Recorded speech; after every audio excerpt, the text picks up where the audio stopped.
All right, we should be live now. Awesome. So, welcome everyone to AgileSherpas LinkedIn Live on business agility in B2C companies, business to consumer businesses. So, we're super excited to just be delving into this relatively new topic for us and backing up this sort of foray into business agility in our live series with some serious expertise in the face of my guest today. My name is Monica Georgiev. I'm a senior Agile coach and trainer with AgileSherpas and our host on LinkedIn, bringing together Agilists from our network to share their experience of different aspects of agility, whether that's in marketing or in the business more broadly. Our topic for today was born out of some recent observations about sort of the sheer power of cross-functional teams and bringing together different business units to work towards common goals on an enterprise scale.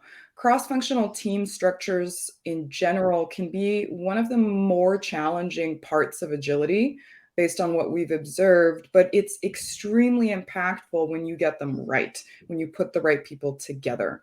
So what happens when you have salespeople working with marketers and finance folks and HR team members towards common goals? Magic. The business looks totally different when these silos between key departments are broken and cross-functionality is introduced. But what does cross-functionality look like in practice? Right.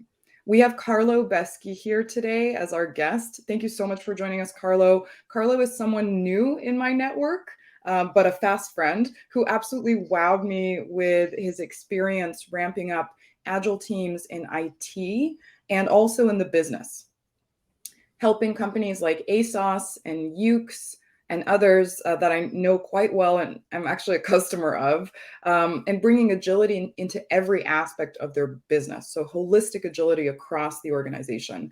I'll start with a quick intro, Carlo, and let you introduce yourself so we can hear about how you got into Agile in the first place, and then we'll jump into some questions that I've got prepared for you so you can share some stories and some of your experience.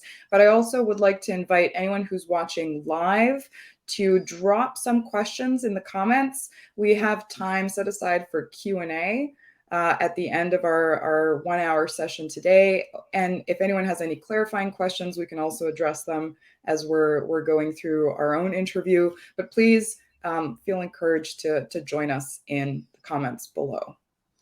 Yeah, so, fantastic. It's great to be here. Yeah, thanks, Monica, for inviting. Looking forward to this chat together. Awesome. Welcome. I'd love to hear more about how you came to agility. What was your experience like? Where are you from? How did you come to Agile in the first place?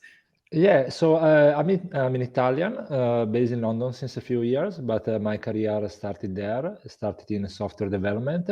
At the time of my first exposure, contact, and actually falling in love with Agile was early 2000. And I was working for a small company. We were building software for other, it was a B2B company, building software for others. I had my first job as a team leader, which involved some management, and I was very keen to create the best possible conditions for the people working with me. Yeah, so my initial goal, initial focus was basically sustainability for the people involved in the effort. So like making sure that basically I wasn't overstressing my teammates and my developers in the team, as it was a small it was a small company with a nice success level, so there was a lot of pressure coming in. We wanted to build a lot of stuff, and so the actual episode of the first really touch point, first contact, was a partner of ours. So we were in Italy. This partner, they were in Spain, and then they came over. We were doing a project together, and he said, have you heard about this baby steps thing? And I said, well, not really, because we were just talking about, I like a big project for a client and how to break it down in small things. And said, there's this book about extreme programming, and we don't really do all of this, but we do this bit about the baby steps, which is, you try to, even if you're trying to deliver an important thing, a big thing, number of months project, you really try to break it down in smaller deliverables and try to deliver value with each of them to the customer, which then, by the way, leads to virtual loops there. And I was okay. Well, I'll take a look. So I actually bought the book, Extreme Programming Explained by Kent Beck. I just love it. It's a short book. It's very easy to read, not too technical. So I was, wow, yeah, there is a lot here. I want the baby steps, and I want everything else. So I read it. I started to think about how I could apply some of the things there. And at some point, I gave the book to a friend of mine because I think I was already into I want to share the love. And so we I basically started to self-educate. And the second thing I did, I tried to see who was out there in Italy, passionate about the topic. And there was actually a pretty active community of practitioners, which at the time was coordinating on mailing lists, which some of you may have seen what they were, news groups and mailing lists, but it's like I guess just not very different from how we use Slack or social networks nowadays. The mailing. Yeah, and so there were mailing lists, and there was from the mailing list I discovered there was a community event in Italy, which was the Italian Agile Days, and after a few months, I went there and didn't know no one at the time, and I just went there as an attendee, and I again, kept learning, connecting, and got very excited and got very involved in the community. I actually ended up after a few years as the organizer of that conference, so I think the combination of the books, blog posts, and things you can just by yourself, self learn and get exposed to, and the fact that there was and there still is a very vibrant community of practitioners, both online and in the real world. It's been really a huge thing for me, and it's kept me very. I think it's kept Agile very close, not just to my brain and stomach, but to my heart as well. And so over the years, I've been, kept learning new things, sharing new things, and I think it's we're very privileged as an industry and as a community to have this fantastic network of people out there. And there's a very nice, I think. Learning together as we are doing today as well, so okay, what's out there, what have we seen, we kind of really try to leverage on each other experiences and share, and so we're never done. Yeah.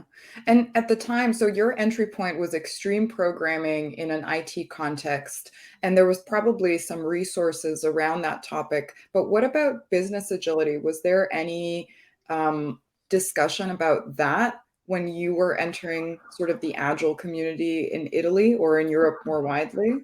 So there were few of those. I think there were very limited literature, and there weren't lots of conversations happening at the time. So for those of you who are familiar with the history of the whole Agile movement, it did really start very much as a software movement, and then started to open up. So in those years, at the very least in Italy, we didn't really talk a lot about business agility. There wasn't the term circulating either.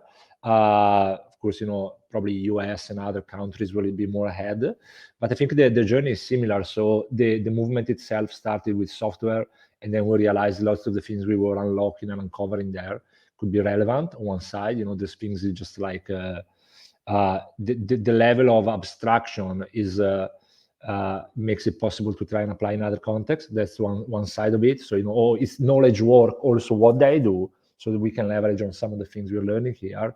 Think about, I don't know, all the work we've been doing on visualizing work and Kanban and all of that. You can very easily apply to a project which is managed somewhere else. And I think the other bit is then when you keep going after improving and optimizing your software delivery, well, you start and see how the value stream goes across the organization. So limiting to that silo is of course local optimization. And so just still to the Italian story, when I was organizing that main event, which is the Italian Agile Days, talking about 10 years ago, more or less. So moving forward, like 7-10 years since when I started. There were practitioners actually questioning our lack of connection with the business world out there. So, well, it's all us talking. By the way, we also say that, if marketing were more agile, if HR were more interested in what we're doing, where are the top managers? So like, so there was some desire, and there was some conversation about how do we get them to our conferences. It was a very practical question, because we talk about, when we get the buy-in from the C-level, when the board will realize that the company is built in silos and this gets in the way of agility. But it was really, us talking to ourselves, and not really being able to then see that change happening in the real world. So there were, I think, a few things happen. Some of the practitioners, some of the agile coaches, consultants, trainers started to play more in that space.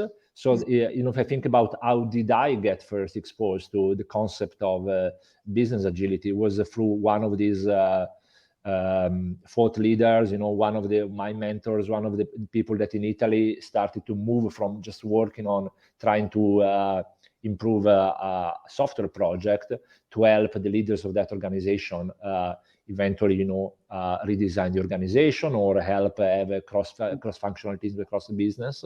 So his name is Andrea Provaglio, and he's still doing an amazing job down in Italy around leadership and organizational agility.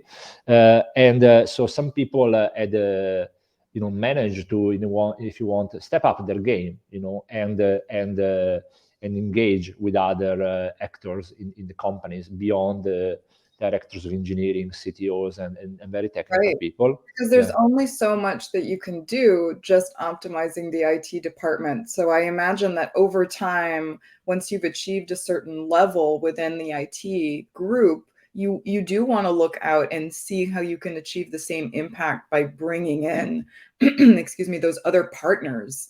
So I think it's a natural progression, but there always needs to be someone leading the charge. So I'm curious about how that was received when you did it on the ground, right, in the trenches. When you went into work one day and said, why don't we weave in this other business group because the IT team works so closely with them? Who was the first business unit that?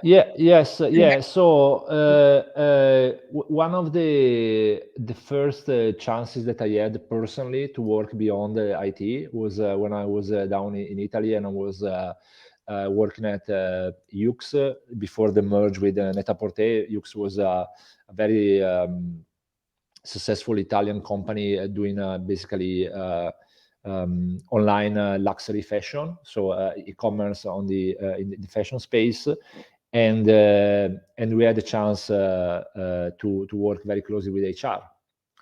So the people function, we still call it HR at the time, and it's been, I think, so the two departments we had the chance to work with were HR and then the sales department, the commercial department. So it's been quite tough at the beginning. We did struggle to understand each other, honestly. They were like, okay, well, we don't really understand what you're after, what's these things you're talking about. And also, I think the specific context was, which, by the way, it's relevant in general. So we went to people that they were told by the very big manager, very big boss, there's going to be some change happening here. So there was something about the buy-in, which was also related to how the change was driven there. But yeah, initially it was, okay, these people are here, they've done a good job with technology, they're going to help you reorganize some things, they're going to help you work better with technology, but they're also going to take a look at how you're working within the department and suggest some improvements. So I think initially there was just some, just maybe, you need to build the trust as usual. and I think we were just actually not too well equipped in terms of the language. So which I think personally as a community, as an industry, we got better over time, but there was quite a lot of jargon at the time, like Scrum words or whatever, and then you spend more time to explain to people what that thing means than to help them eventually try the actual thing. Yeah. How did you adapt the language for HR and for sales? Like, which words did you need to omit to be better understood by those departments? Well, I think again, at the time when we were quite right or wrong focused on Scrum, so a lot of the terminology was coming from there. But why Scrum daily? What's sprint planning? You can really keep it simple. It's an iteration. It's a daily catch up. I think. Retrospective maybe is one of those that we kept because it made sense. It's quite specific. Yeah, I think yeah, I'm not sure we went into story points with them because it wasn't the thing, but I've seen in other times like a lot of effort put into the story points. So I think the idea is to yeah, just avoid that language gets in the way. Yes. Yeah. I recently heard a trick from an Agile coach that I really respect on the Agile Sherpa side about not calling Agile ceremonies meetings, calling them working sessions so that people feel like it's a productive time, right? It's not one person facilitating some sort of presentation that's just one-sided. They're working sessions. So even small tweaks like that perhaps might help someone who's more unfamiliar with Agile, put off by some of the jargon. It's interesting that small tweaks like that can really bring people on board. I wonder, in terms of team structure, when you started to bring members of the HR and sales groups into the process, did they join the IT team in some way, or did they create a small Agile HR team within their function? How did it work? Yeah, so in that specific case, we approached the work with the two functions differently. So when it was about the commercial team, they actually became part of a cross-functional team together with people from technology, and that was a big change because we got people basically. So imagine you are in one office and the tech is in another office, really in two different towns in Italy, and you're sitting together with your friends, your colleagues. You understand each other. You've got all of your subculture and everything, and you're doing a good job. You're very busy there, and basically we are really extracting you from there and relocating you somewhere else to be co-located, which at the time, co-location was a big thing. Now, of course, things have changed a lot, and we know how to leverage on distributed teams. But at the time, it was sort of a dogma. So we really felt we needed people to sit together. So we got them sitting in a different office, which is basically where they were the alien. Think about a group of 10, 12 people, and this person, which is there because he's the right person to be there to steer the product decisions. Think about. We don't need to. I think we can share some names without like any risk of confidentiality. But Hughes at the time was working for like Dolce Gabbana, Armani, Valentino, big stores. So you've got the commercial sales commercial director of that partnership go and sit together with the developers and the business analysts and the architects that are building the store.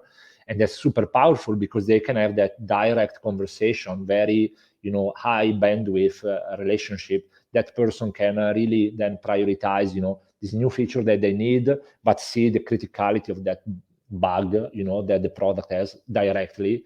They can on the other side share directly with the developers and the technical people the impact of the work they're doing. So we had on physical boards alongside the cars of the tech tickets, the money that store was making on a daily basis, and it excites people a lot. So completely changes the game. In a company where we had the reason we did is we had a strong disconnection between the business and IT at the time. So this was very painful for some of the people involved, but extremely powerful. And they really dislike it for a while, most of them. And then they love it and say, well, that's just the way we should work, because we need to sit next to the people that, we are doing the work with, that, we can really then make that. So that's one of the things about this all agile theme, that you were talking about at the beginning as well. When we break those boundaries, when we break that silo, well, that's the connection, that's the conversation that can happen in real time. That's the fast decision making,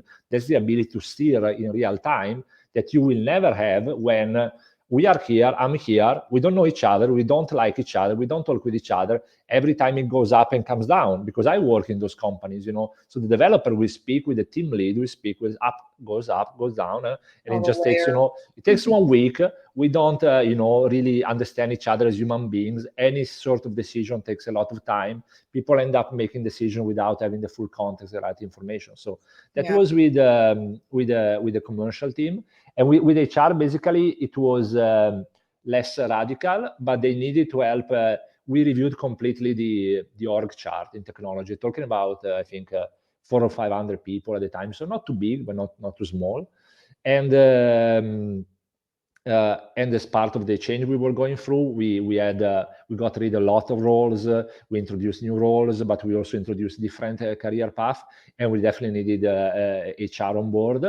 And so they were basically not embedded in the delivery teams, but working with the managers from technology to craft job descriptions, design interviewing process, understand internally who could be the people that could get these new roles versus get people from outside. And I think they got really, I think, initially very surprised. It was a very different way of working from how they used to. And then I think overall, also almost everyone really liked it. Each of us will, again, embrace change differently. But I think we're talking about probably 8 or 10 people from the HR department got involved into this. And I know, because then some people, we kept in contact, and then when you like something and it proves more powerful, then you want to keep doing it. So they, I think, appreciated this approach that we had, that we have in agile ways of working, which is very really small and iterative. You don't do the big design. So there it wasn't like, okay, we need design all of this and get all of this right, and then we go to the next phase. It was very small. Okay, let's create this job description of the, I don't know, agile delivery manager. Okay, let's do it. Let's do a workshop with the 10 people, see what they get, very fast feedback. Let's try to put it out there, see we get candidates. Let's got a skeleton of a process. Let's execute on that and improve. So this, I think for me, one key concept is, so I was reading by, someone was posting this on LinkedIn today, but the idea that, well, some things you just don't know them. You need to try and do stuff to learn better. Instead, the idea that, well, I need to know all in advance. No, well, I don't really know. So let me try and do something and see how it works, it doesn't work. And then we iterate based on that. So that's how we approach it. Yeah. Most of what we do is based on assumptions, right? Especially in business units, we have great ideas. We've got a lot of creative folks in there. And if you want to innovate, you can't know everything up front. You have to test it. But you said something really interesting a little bit earlier about the business units initially hating working in that way, but then they loved it. So I wonder, like, what is that breaking point? Because that's been my experience as well, that there's a lot of resistance and the belief that, those types of business units are often in a position where they just get work handed down to them or thrown over a brick wall that they can't see on the other side. So they're not used to being so accountable to the process or pushing back when there's capacity issues or asking for clarification, right? It's not something that a lot of those business team members are used to. So when do they start loving it? What needs to happen? What do they need to see? I think that So I'll try to answer in 2 bits. I think one big part for me is that when you experience work in a more modern way, if you are a knowledge worker, to keep it quite generic, if you were used to work, more giving the task assigned against the date or something, and very much within your box, I think there's really the large majority of people will just fall in love with it because it's just a better way of working. It's more rewarding. That's we can just use leverage more on our brain, and we are able to have more autonomy. We are able to make much more, even if it's micro decisions. But I think it empowers much more. So I think that's the main thing. If I've got lots of people that many years after they're very thankful still, because either they manage to keep working like that in the same organization, the way they they experience that transformation, that change or something, or if because the organization sometimes they go through phases and they change and they go back. They actually went after other positions in other organizations where they could do the job like that. So I think for me the key is really seeing it happen and see it happen to you. And again, I'm not talking about because we were following a specific process. I'm talking about the real actual ability to work in this collaborative, emerging, experimental way. So the power of that, because it's not about because we stick the stickies or we do Kanban or Scrum or anything.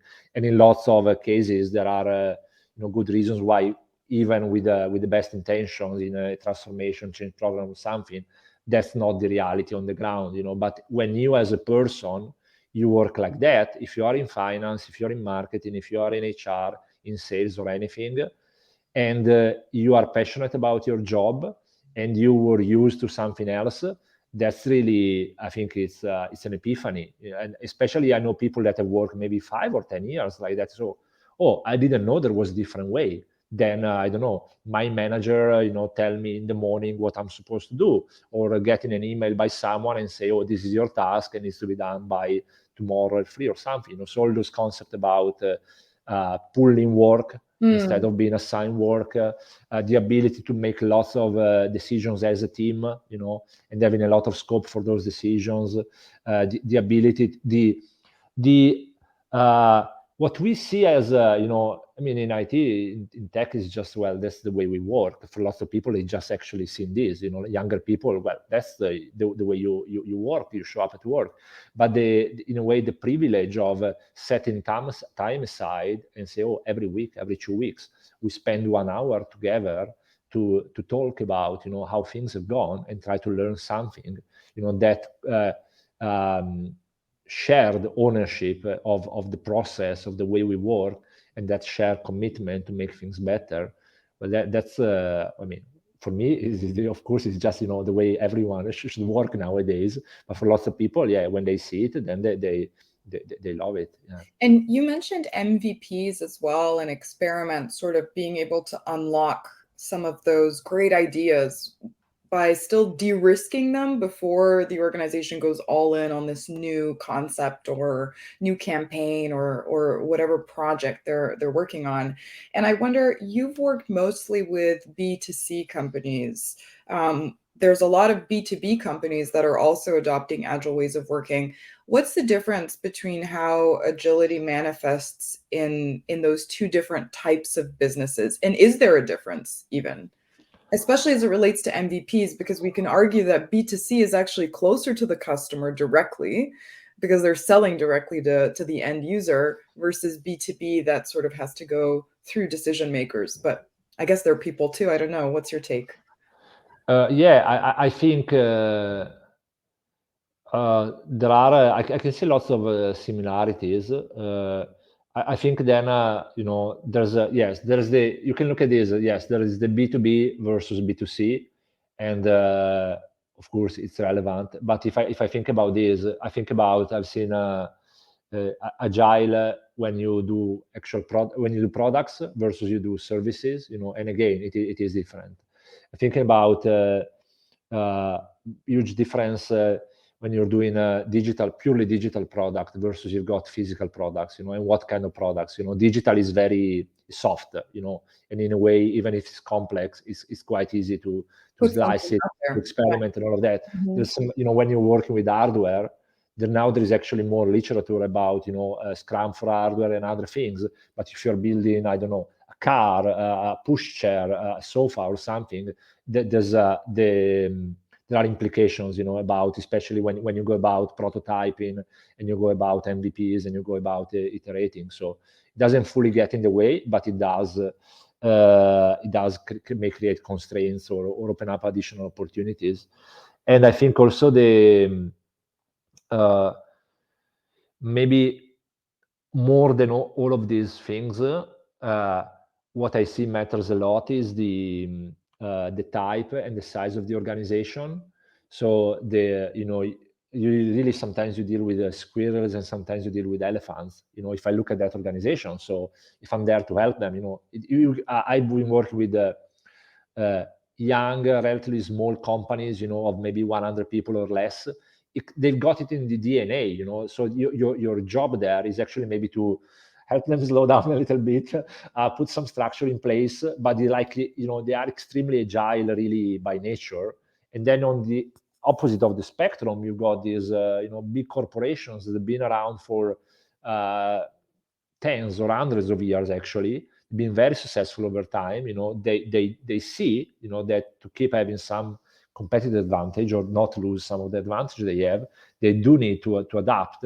But they're really huge, and for them it takes a lot of effort to change. There's lots of things that are really create a lot of inertia, and when you try to implement change, the feedback loops, are very slow. So yeah, I think while if you want, the principles are very well abstract, and then you can think about, it can work in all of these different type of companies. Then the specific of the what is this company doing matters a lot. I think B2B and B2C, and I'm also working like B2B2C, or like where I work now, we've got the two sides of the business. One side is B2C, so we've got a marketplace for customers that book their beauty appointments, and on the other side is B2B, so we've got salon management software. So there's also like this mixed model. I think that there's lots of similarities. Definitely the engagement with the customers is different. It also means that how big is your market. So you've got companies out there that they got a product for millions or hundreds of millions of customers that, for example, they can rely on a very extensive data set, or when they do experiments, they can really do number of variations on very tiny things and see the results very easily. Of course, if you got a product which is a B2B product, you got 10 big customers, well, it is different game when it comes to understand what's working better or not. Yeah, this is exactly what I was thinking. And I've worked with a number of B2B organizations that have, several big customers that are not many, and they have large deal sizes. So technically in a year, they could close one customer and the business would be thriving, right? And in those cases, there's usually a hesitation to experiment and put something out there that is more, let's say, frequently takes on customer feedback, because they're scared that they're just going to exhaust the resource of feedback that they have with their customers, because there's just not that many of them. But with B2C companies like ASOS or Ukes, you have access to so many opinions from customers that you can use or not use and weave into your product or service. I don't know, did you experiment a lot in your work with ASOS? Yeah, so I think so. I'll just say one thing about B2B, and then I'll go to ASOS. So I think one opportunity that you've got there, which is trickier on the B2C side, is you can really try and leverage on this collaboration with your customers. So on the B2B, you can really build a strong partnership because it's so few customers, it's so key that you can really invest on that and really see it, try to move from a more traditional contract, in the way you give the software to them in the way, but in really more high touch because you've got definitely. And by the way, there is this very nice book which is called Extreme Contracts that goes specifically in the space of contracts, because in my experience, lots of people experience then those get in the way,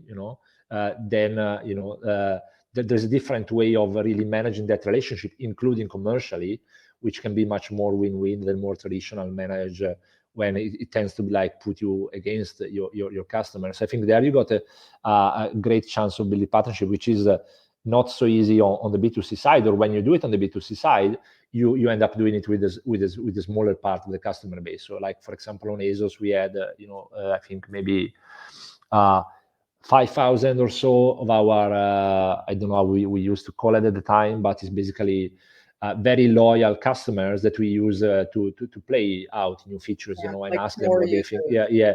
And so, well, there you, what you try to do is continuous validation at the very different stages. You try to do a lot also before building software. So one of the things there at that scale is that building production ready software is expensive. So you've got a large organization and you've got a need of scale and stability of your software. That means that if you're gonna put that new feature out, think about, I don't know, new payment method online. Think about, I don't know, we want to kick off a new version of our loyalty program, whatever. It needs to be there for hundreds of thousands of people being able to click on it at the same time. So what you try to do is do a lot of research and do a lot of validation before going to with the feature to all of your customers. So we do a lot of user research, guerrilla marketing, a lot of again leverage on this cohort of 5,000 users, and then what you have a chance to do quite easily if you got the tech in place is all of these multivariant tests. So it's kind of evolved version of the A/B test. So you don't have really just two versions of that feature or that call to action or that banner or button or whatever, but you can actually have a number of them and try to see which one of them performs better. And having more customers gives you basically you're collecting a lot of data in a limited time. So in a matter of few days, you're able to understand actually what's working better or not. And so, yeah, for example, you try to do like what's sometimes called like a concierge version of something. So it's not the real thing, but you can, for example, click on the thing, and we just measuring, the people actually clicking, and then we understand if there is actual appetite for that or not.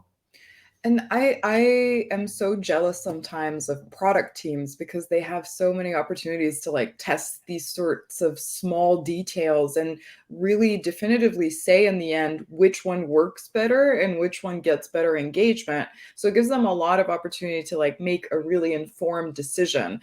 But I wonder about other teams like HR or sales. How can they bring this into their way of work? Do they have to collaborate with the IT team to make it happen? Can they run their own experiments? How have you seen them do it? Yeah, no, I think so. This goes back to some of what we were saying before about those contexts are different. So some of the things they're just not there. So you don't have that large data set that is there and is automated. So I think definitely there is still almost everywhere I've looked the opportunity to build something small. So to start small and get feedback on that, so whatever the process, whatever the thing that you're trying to do.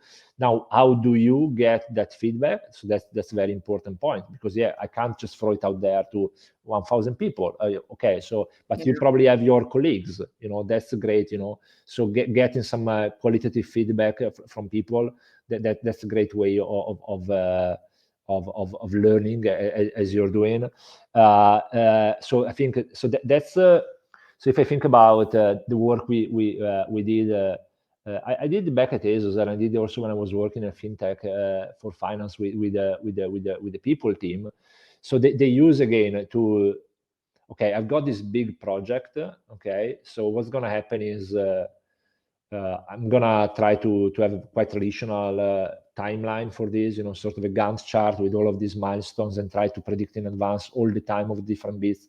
Try to break it all down, assign probably bits to different people and someone governing, try to keep it together, and try to instead change that approach to the design and the planning and say, okay, no, you want to have your big idea, okay, that's the whole thing, but let's, sometimes we call it slice, so break it down and really focus on the first part. And for this one, we want all the details.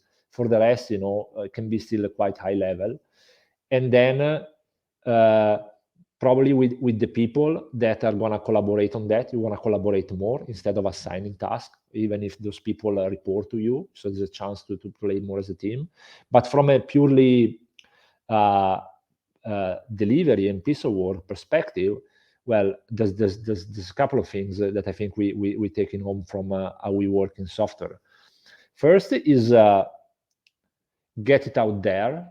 So, like go end to end. So, because otherwise this big project, you do the big release at the end. If let's say, is I'll just make it up.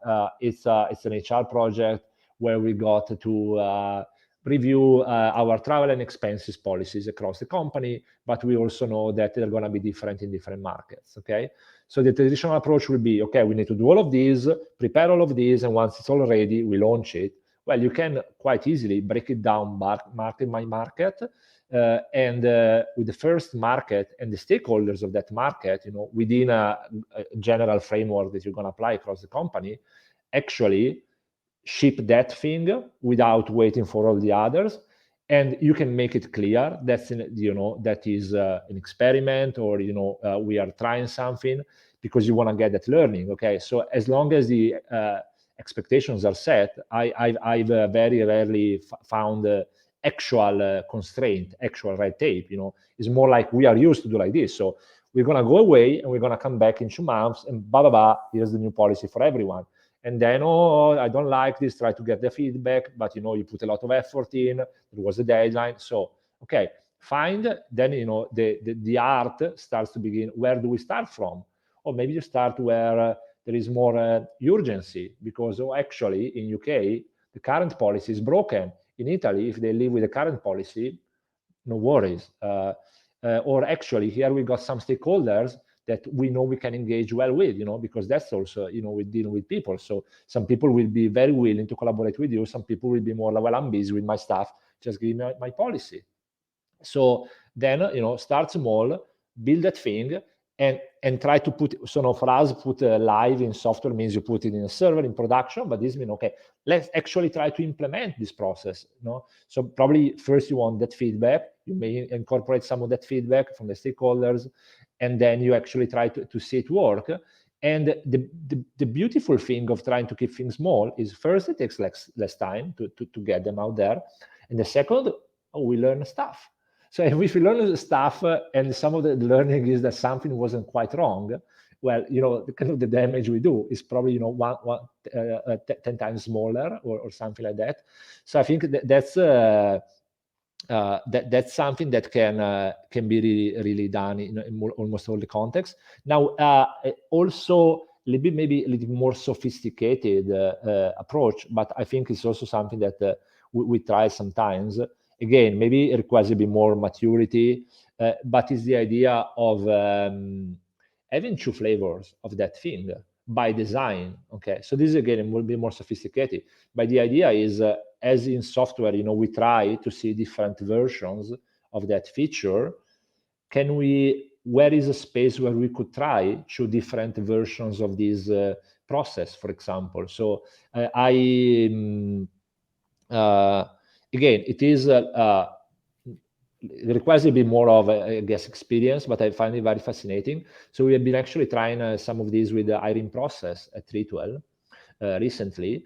And the idea is that, of course, we want a great process, but we are designing a new one. Instead of designing just this, which we believe is going to be amazing, and of course, we're going to collect data, why don't we design this and this variant here, where, for example, I've got an additional case here, or I've got an additional challenge, Slack message, or whatever. Again, won't be as easy as in software to collect a lot of data to get very strong validation, but you can still think about how you're going to try to learn if one version is working better than the other. And I think it's very it's a very modern way of thinking that we don't really know, so we need to put something out there, try to keep it small, and see what actually happens instead of making a lot of thinking about what's going to be the right thing. Yeah, and I've seen so many examples of testing with Agile business units like HR and sales, because usually with where you have like face-to-face sales conversations for larger deal sizes, et cetera, you a lot of the time have to sort of present some sort of information. And a lot of the work that marketing does to support sales and enable sales is related to optimizing those assets. But what I've seen is the organization moves to the optimized asset, and that is the only one that they show. And there's no way to compare between, both assets being in market at the same time. Do they get different results? So it's just a different way of thinking, and even sort of making the time that you spent more efficient in creating greater impact with one piece, right?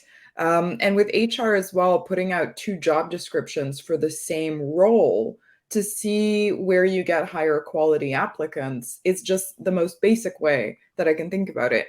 But in these situations, we're talking about an Agile HR team that is not always going to be cross-functional, right? It sounds like a functional HR group and a functional sales group that interacts with maybe an Agile marketing team and an Agile IT team. Have you seen any successful stories of having cross-functional, like ultimately cross-functional groups where you have one member of HR, a member of sales, a member of marketing, collaborating with maybe an IT core, or even just a couple of members from the IT team? Have you ever Yes, so the 2 stories that I have, one is from REA Group, which is they do online real estate down in Australia. So I was in the Italian country, so we got exposed to some of that. We weren't kind of core in the implementation, but they did this. They call them lines of business, and they really slice the business, this way with. Well, it's not cross-functional team anymore. It's a really large cross-functional group. We're talking about probably 80 to 100 people, but exactly this, and one line of business was commercial, and one line of business was residential, and one line of business was luxury. And you've got, your IT teams, but you've got your marketing people, sales people, HR people, finance people. Very little left in central functions. And again, at the time, co-location was a big thing. So basically, they reorganized in this amazing building they got in Melbourne on each floor. So, the classic thing, market is on the third and finance is on the second. No, let's mix everyone up. And, all commercial is on the second. So, this course. So was it per business line? Each floor was a different business line of Yes. business? Yeah. They use that. They got a lot of coaches helping with the visualization and with the facilitation, and they did break the 2 pizza team rule, but of course that's part of it when you They try were to do too agile big. across. Yeah, so that's it's just. But the idea is that really, and one lovely thing that they used to say was. So think about the employee identity, So we tend to say like, I work in marketing and then maybe I help with this project. I work in IT and then this was now your first identity is I work in commercial and I am from marketing. I work in residential and I'm from finance. So, it took them months to go through this change, but it really helped them. Basically, they saw huge results in terms of just the flow. That had become, it was a very successful organization that had started to become slow. And so that I haven't, I saw some of that. It was very nice. I haven't really done anything myself. Now, a few years later, when I was, first job I got in London, this fintech, which was distributed across Eastern Europe mainly, we tried something similar. We called them clans. And the idea again was to have this cross-functional team, one for product lines. So we basically did online loans, online credit cards, online installments, and again to slice the business across that way. And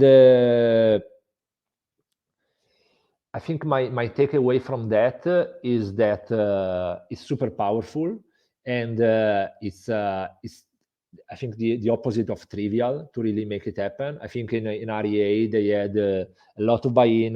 They had they put a lot of time into this. They put quite some money in this. They've been patient to see it through. In I think 2 or 3 years we're talking about to really see this through. Now in for finance we were probably a little bit just we want to see this work and just go and do it. While also trying to do a lot of stuff. So I think maybe we didn't, try to slow down enough the delivery, to the ambition of the company to see things out there while reorganizing this way. So I think it was a mixed success, but I think the idea is powerful, and I saw people from I think finance for sure, and marketing as well, just loving it, because you're so close to where other decisions are made, and you can see how much your work is connected to the work of someone else. And it was I think that we're going to see more and more organizations just trying to redesign their operating model this way. Yeah, I've noticed a trend as well. And I think to make it successful, a lot of organizations are finding that borrowing some aspects of like the original Spotify model, if you will, and introducing chapters in addition to the new cross-functional business units where we have a mix of finance, marketing, and IT working together, and other business units as well. The idea of having a chapter cut across and bring all the finance folks together and bring all the HR folks together, I think has been met with a lot of positive feedback, because they were originally together, right? And they want to keep that connection to each other and their functional area of expertise, even if they're distributed out to cross-functional groups. Because the language I've been hearing from those members of business units that have been distributed across cross-functional teams is that they're feeling displaced. Yes. They're seeing benefits, but they're feeling displaced. And to eliminate that, having them join a cross-functional team as a permanent, persistent team member, but also having that connection to their functional colleagues through a chapter, I think has been really successful. Have you implemented chapters anywhere in your work so far? Yeah, we used to call them communities of practice or something like that. So it's exactly the same concept.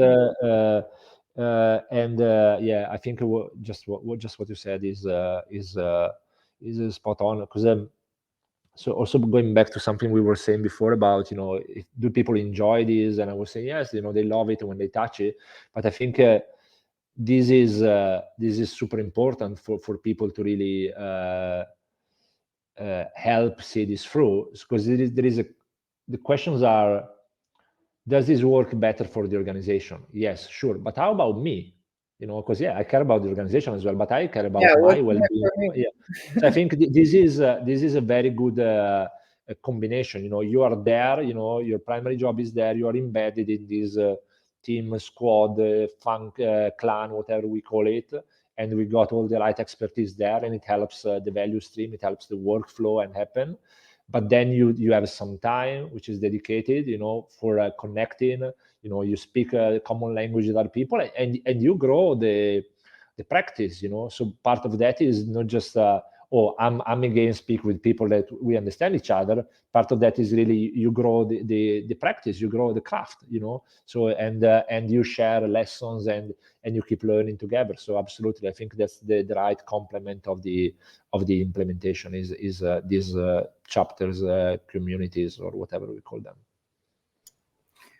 Cool. So we're at about 5 to the top of the hour. No questions have come in, even though we've got a few live viewers here. I have one more from my list that I really wanted to ask, and I ask every Agilist this because recently I've noticed that Agile is getting a bad rap because it's becoming more of a buzzword, and there's a lot of misconceptions and myths about what it is and what it isn't and how it looks, especially when it's applied to a wide variety of business units outside of IT. So I wonder, Agile has become a buzzword, Carlo. What do you say to the skeptics that are like, oh, Agile, it's just another one of those trendy things like lean startup or whatever? A lot I can think of. What do you say to those types of people? Yeah, I think for me it's easy because yeah, probably my answer will be whatever. I don't mind, because I ended up choosing a career where I work from within product companies, and I work for companies where they want to do this stuff. So I don't have, to sell it. I don't have to make the case. I think so on a more serious tone, I get it. I see myself some of the implications of Agile having become mainstream. And for me, it's always been about the end goal, what you want as a person, what you want as an organization. So organizations want to succeed, you want to have a competitive edge against the competitors. Lots of companies care about the well-being of their employees, besides the fact that they want to have a healthy business and make money or whatever is the way they measure the fact that they're being successful. For me is basically for those companies that are interested in this, and individuals that are interested in this, there is we learn lots of things along the years about what a more modern way of doing knowledge work, of building software and beyond software to structure organization can look like. There is a lot more to learn, but I'm not forcing anyone to embrace this or anything, and I'm the first one to appreciate this become a very large umbrella, and under the umbrella there is a lot of stuff. So I'm not even precious about the name itself. I think we are at the time in history where there is a lot of really knowledge and evidence over the years. There are some ways of work better than others, for business, for individuals. Then, each one of us, as an entrepreneur, as an employee, as freelancer, is free to choose. But I'm very happy. There's lots of places that are trying to make work more human, while they're showing that this also can help businesses be more successful. Yeah, I guess that there's just a lot of organizations moving to agility at the same time, and some of them are calling themselves agile a little bit too early, and maybe sort of perpetuating some of those misconceptions that agile is, just the Kanban board, or agile is just doing a retrospective once in a while. So I think bringing in concepts that we talked about today, like MVPs, experiments, and those types of communities of practice, for example, I think that's really at the heart of how organizations become successful with agility. But I wonder what your thoughts are about, is Agile the only path towards success in modern ways of work? Devil's advocate a little bit. No. I don't think it is, and actually, I think that on one side, there's what you said, those that want to call themselves agiles. Then there are the ones that try to use it to sell stuff. But if you look at what's happening in the actual world, is practitioners from different communities and industries are speaking with each other and trying to learn from each other.